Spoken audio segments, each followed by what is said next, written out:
Hi all, ಇದು ನನ್ನ ಬೆಳಗ್ಗೆ ವ್ಲಾಗ್ ಆಗಿರುತ್ತೆ. ನಾನಿವತ್ತು ಶಂಖಪುಷ್ಪ ಟೀ ಮಾಡ್ಕೊಳ್ತಾ ಇದ್ದೀನಿ. ಇದಕ್ಕೆ ನಾನು ಶಂಖಪುಷ್ಪ, ಶುಂಠಿ, ಸೋಂಪು, ಚಕ್ಕೆ ಹಾಕ್ಕೊಂಡು ಕುದಿಸ್ಕೊಂಡು ಕುಡಿತಾ ಇದ್ದೀನಿ. ಇದಕ್ಕೆ ನಿಂಬೆಹಣ್ಣು ಕೂಡ ಹಾಕ್ಕೊಂಡು ಕುಡಿಬೋದು. ನನಗೆ ಸ್ವಲ್ಪ ನಿಂಬೆಹಣ್ಣು ಹಾಕ್ಕೊಂಡ್ರೆ ಕೋಲ್ಡ್ ಬೇಗ ಆಗಿಬಿಡುತ್ತೆ ಅಂತೇಳಿ ನಿಂಬೆಹಣ್ಣ ಸ್ಕಿಪ್ ಮಾಡ್ಕೊಳ್ತಾ ಇದ್ದೀನಿ. ಈ ಹೂವು ಆನ್ಲೈನಲ್ಲೂ ಕೂಡ ಸಿಗುತ್ತೆ, ನಿಮಗೆ ಬೇಕಂದರೆ ಪರ್ಚೇಸ್ ಮಾಡ್ಬೋದು.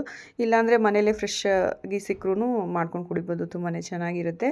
ಇವತ್ತು ನಾನು ಪುದೀನ ರೈಸ್ ಮಾಡ್ಕೊಳ್ತಾ ಇದ್ದೀನಿ ತಿಂಡಿಗಂತ. ಇದ್ರ ಜೊತೆ ಅಡುಗೆನೂ ಕೂಡ ಮಾಡ್ಕೊಂಡ್ಬಿಡೋಣ ಇವತ್ತು ಅಂತೇಳಿ ಅಡುಗೆನೂ ಮಾಡ್ಕೊಳ್ತಾ ಇದ್ದೀನಿ. ಯಾಕಂದರೆ ಮಾರ್ಕೆಟ್ಗೆ ಹೋಗಬೇಕು ಇವತ್ತು. ಇನ್ನು ಮಾರ್ಕೆಟಿಂದ ಬಂದು ಅಡುಗೆ ಶುರು ಮಾಡೋಕ್ಕೆಲ್ಲ ಆಗಲ್ಲ. ಯಾಕಂದರೆ ಮಾರ್ಕೆಟಿಂದ ತಂದಿರೋ ತರಕಾರಿನೆಲ್ಲ ಫ್ರಿಜ್ಜಿಗೆ ಜೋಡಿಸೋಕ್ಕೆ ಲೇಟ್ ಆಗಿಬಿಡುತ್ತೆ ಅಂತೇಳಿ ನಾನು ತಿಂಡಿ ಜೊತೆಲೇ ಅಡುಗೆ ಕೂಡ ಮಾಡಿಕೊಂಡೆ. ನುಗ್ಗೆಕಾಯಿ ಸಾರು ಮಾಡಿಕೊಂಡೆ, ಮತ್ತು ಸ್ವಲ್ಪ ಚಿಲ್ಕವರೆ ಸೊಪ್ಪು ಕೂಡ ಇತ್ತು, ಅದು ಸುಮ್ಮನೆ ವೇಸ್ಟ್ ಆಗಿಬಿಡುತ್ತೆ ಅಂತೇಳಿ ಅದನ್ನು ಮತ್ತು ಹೆಸರು ಕಾಳು ಹಾಕ್ಕೊಂಡು ಪಲ್ಯ ಕೂಡ ಮಾಡಿಕೊಂಡೆ. ತುಂಬಾ ರುಚಿಯಾಗಿರುತ್ತೆ ಚಿಲ್ಕವರೆ ಸೊಪ್ಪು ಮತ್ತು ಹೆಸರು ಕಾಳು ಪಲ್ಯ. ಮಕ್ಕಳಿಗೂ ಕೂಡ ತುಂಬ ಇಷ್ಟ ಆಗುತ್ತೆ, ಹಾಗಾಗಿ ಮಾಡ್ಕೊಂಡಿದ್ದೆ. ಇದಾದಮೇಲೆ ನಾನು ಕೂಡ ಮಾರ್ಕೆಟ್ ಕಡೆ ಹೋಗ್ಬಿಟ್ಟು ಬಂದೆ. ಈ ವಿಡಿಯೋ ಇಷ್ಟ ಆದರೆ ಪ್ಲೀಸ್ ಒಂದು ಲೈಕ್ ಮಾಡಿ.